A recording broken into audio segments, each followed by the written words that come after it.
You've written so many books on so many different subjects, including parenting. So I was at my brother's wedding, and my 6-year-old at some point decides that she's bored. Now, this is my brother, who I love, his wedding. And we're like, well, I'm sorry, but this is what we're doing right now. This is what's taken up. She says, I want to watch your iPhone, because my wife has the iPhone. It's got all these YouTube videos on it. And my wife gives me the look, like, what do we do? Right. And I know that if I just give her the screen, she's going to start watching it in the corner, and it's going to be fine. And it'll basically be the off button. But I feel like it's the wrong thing to do. What do you do in that situation? It feels like they've held us hostage, and we have no choice but to let them watch the screen in the corner. Yeah, I'm glad you used that word picture, hostage. It gets me to think about children. We have seen the enemy, and they are small.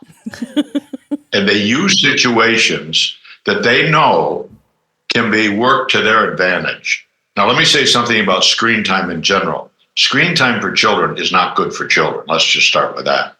But listen, parents are in a fix. You're in a social situation. You don't want to create a scene. What most parents do is put a screen in front of a child to entertain them. It's the babysitter. It's the way of keeping kids, quote, quiet. But you know what? The bigger picture needs to come into play here.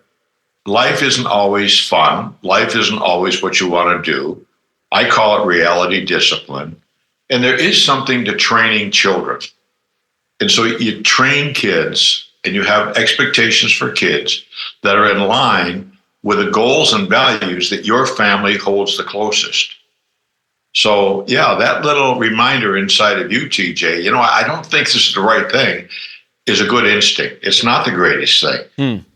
I'm just here to tell you realistically, in situations like that, you're not going to get an F on your parenting report card from me for doing that, because I understand why parents do that. It's short term. But you don't want to start habits that you don't want to continue throughout your kids' graduate school education.